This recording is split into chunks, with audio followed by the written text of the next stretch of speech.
Welcome to the Strong Starts podcast with your hosts, Jessica Whitehead and Sarah Hey, Gerber everyone. Kai. Today, we're going to talk about the 4 functions of behavior, how they work together, and we're going to actually go deeper into those functions and how they're really not the end-all be-all when we're working with students. And it's our responsibility not to let those limit us on how we're working with students and the decisions we're making when we intervene with students. So when we talk about the 4 functions, we're talking about things like escape, attention, sensory, and tangibles. And most of you out there probably are familiar about what those are. If you're not, when we think about attention, we're really thinking about, I like to say, connection. We're trying to get connection with another person. Sensory, really what's happening with our body, the sensations we're feeling, how the environment is impacting us. The tangible is what we're trying to get. Or we also talk about escape when we're trying to get out of an unwanted situation. So when we talk about those things, we have a lot of research to support those 4 functions, but we also have research coming out. You think of the work by Dr. Hanley coming out and how those, 4 functions don't typically happen in isolation. And we also have work from people like Ross Green, the Bowmans are coming out with work talking about how the function of behavior is really more than just a function. And there's a deeper aspect that we need to look at when we're talking about skills that a student needs. And we even have a lot of work around executive functioning. And so when we isolate a student's behavior to something like we hear often, like attention seeking, and that behavior, they're just trying to get attention, just trying to get out of doing work. We're actually doing some harm to the students by stopping there. And so we see things like, okay, if they're trying to get out of doing work, and we take all the data, we take ABC data, we have our checklists, our tallies, whatever we're doing. And we notice anytime they're given an assignment, they want to get out of the assignment. So they do this behavior. And we're really not digging deeper if we just stop there. Well, and this, now that I'm thinking about it, this is one of the points of contention, I think, between BCBA land and social worker counselor land is in assessment, and we can go into that a little bit more if you want, is how this actually plays out in an assessment, Jessica. But in assessment, that by simply looking at these 4 functions, that there's a lot that's missed. And I think that in part, now that you and I have worked together long enough and we've talked enough, I think that's maybe a misconception from counselor, social worker land, is that all BCBAs are kind of stopping at those 4 functions. I don't think that's the case. I know you don't stop at those 4 functions, but there is a general concern and point of contention around, hey, if we just look at those 4, then aren't we missing the context in which all of this is happening and any kind of like deeper psychological happenings that might be, going on for a student? Can you give me like a scenario? Like, how does this actually look? How does this play out when you are going, okay, wait, we have to like look deeper here, not just stop at those 4 functions? Yeah, and I know we addressed this in a slightly different way in a previous episode, but we talk about a student, say they're given a math assignment, and we notice anytime they're given a math assignment, they throw a pencil and ask for a break. Okay, so we're relating the 2 together. Anytime he's given math, he does this. He must not like math, so he wants to get out of math, and we label that as escape. And the trigger is this is a difficult task for him. It's an unwanted task. He hates math, so he wants to get out. But we think about that a little deeper, and we talk about, okay, why? Okay, why? And what happens when he escapes? So when he escapes, he is able to go to a break space. So he elopes from the room, he goes to a break space, and he gets in that break space, and it's nice and quiet. The lights are dim. He gets to do something like regulating where he does some Play-Doh. He likes to maybe mush things in his hand or squeeze things. He's got the Play-Doh out or the Theraputty out, and he's in there for about 5 minutes, and you can just see this kid's body relax. And there's an adult in there who's talking to him, and he is, this happy kid, and you could just see this happy, relaxed, engaged. But then all of a sudden it's, okay, your break's over. It's time to go back to class. But when he goes back to class, the demand is still there. So we are relating that together, right? We're associating the demand with escape. He doesn't want to go back to class. He has all these behaviors, so he doesn't have to go back to class. Well, think about when he escaped. He He got access to sensory tools. He was able to connect with a preferred adult who's in there, who's talking with him. He even got a snack while he was in there. And it's this good feeling, right? He got all of the functions. So all of the functions happened. He escaped. He got access to tangibles. He got the attention. He got the sensory needs met. But then we also have to ask why. Why is this an unpreferred task? Let's Yeah. dig deeper. Why is this happening during math? And are we asking the right questions about his ability level, his skill set? I hear teachers say, and I've been guilty, right? I know he can do the math. He's shown Yeah. me before. Look at his scores. He is able to do the math. But there's other skills we can look at. Can we look at some of those executive functioning skills, some of those skills that just might not be there? Yeah. Well, and even as you're talking, and I'm making note of this for later when we need it, but is there an element where, because we're in a social environment, even, I see my peers are already on problem 3 or 4, and I don't know how to process that anxiety of, oh, they're so much further ahead of me. But anyway, so why is it so important though that we're even going deeper? Like, how does the can you give me a little bit of background on what BCBAs are doing once they identify the function of a behavior or multiple functions? And there's common things that happen, and it varies by BCBA, by interventionist. But if you want to like stereotype what could Uh-huh. happen, so we take this behavior, we realize he's escaping, we even might realize there's more than one function taking place. There's a chance some people, I say that carefully because I know there's a lot of great BCBAs out there.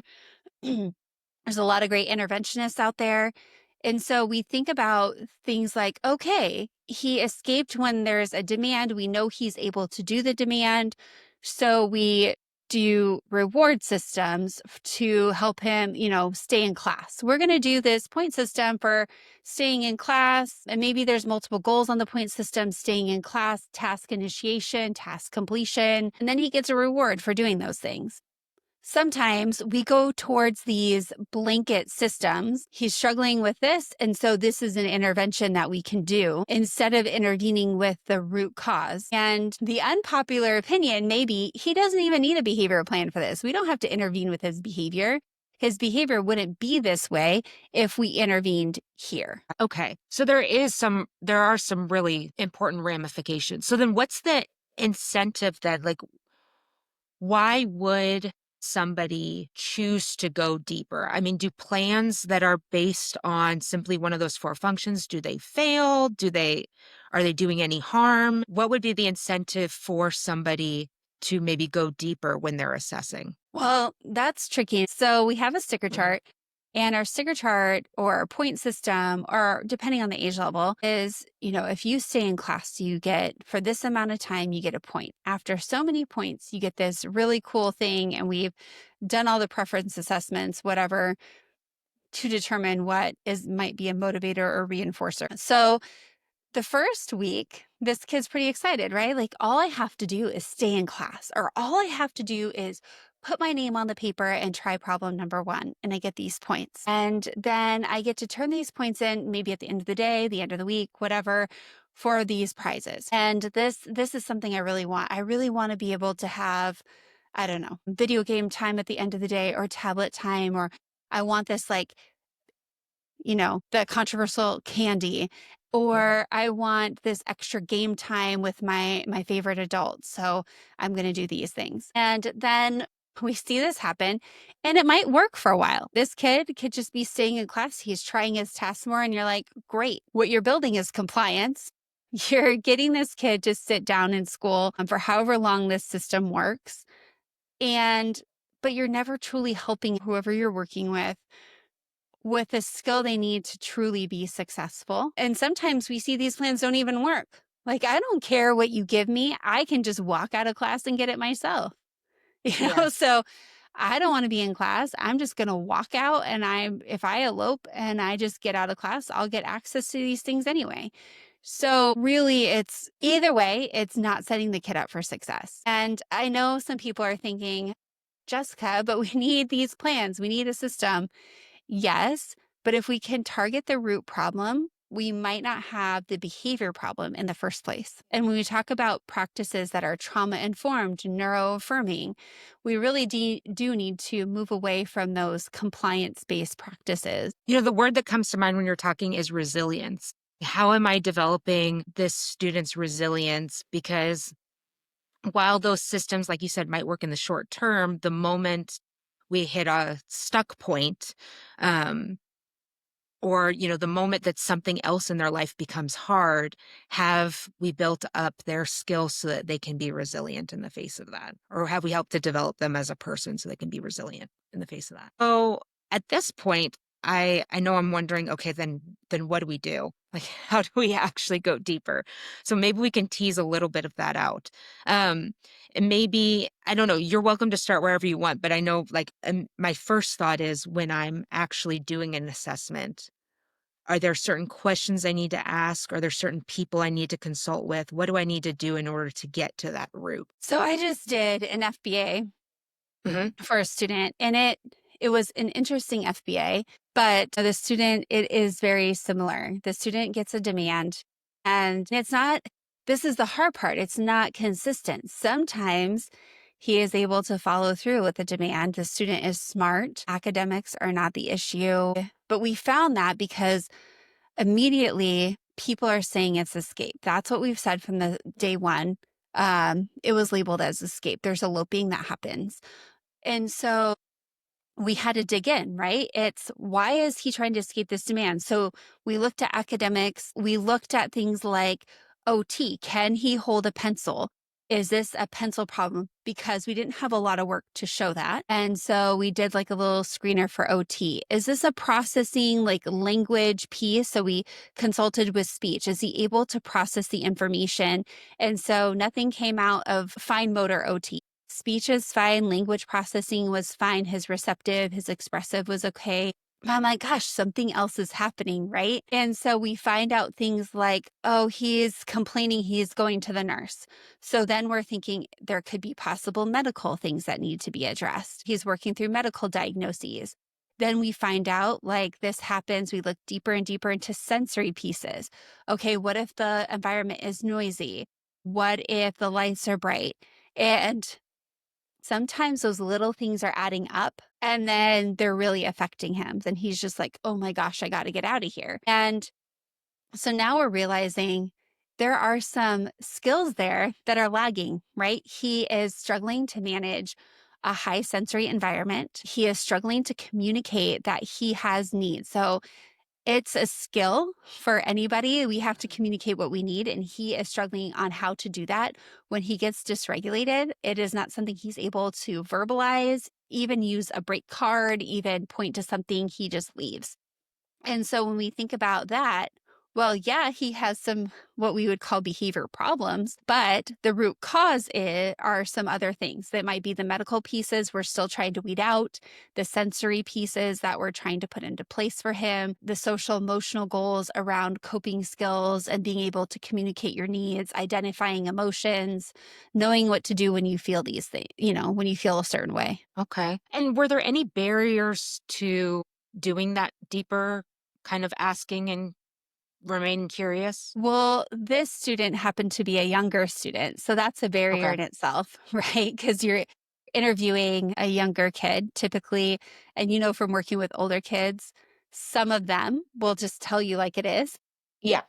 Yep. maybe overly tell you like it is. And this kid is struggling to understand himself. And also addressing something outside of school is always hard because you're waiting on something else. So I'm Yes. waiting, we have doctors where kids are on wait lists for 6 months to get seen, or we're trying to tease out, or they're waiting to get a referral. And so waiting for something to be weeded out with that, his stomach hurting, things, why is his stomach always hurting? Is it gastrointestinal? Is it anxiety? Mhm. And so that is hard when we're waiting for outside medical to happen, Yeah. or for kids to be seen by outside medical providers. Yeah. Well, and you could have just checked a box. I mean, I think that that's fair to say. Like, I know that there are legal timelines that you have to follow when you're doing these assessments. So it would have been possible to check a box. I'm wondering, like, real, but it also sounds like if you had just checked that box, you probably would have ended up recommending interventions that wouldn't have worked, and you all would have had to come back to the table anyway. Yeah. And in that case, I actually didn't recommend a behavior intervention plan, Okay. which was a little bit hard. It was hard. It was hard to say. And there's a chance it happens in the future. But to me, there are so many other things that weren't addressed, and slapping a behavior plan on them was not the answer at the time.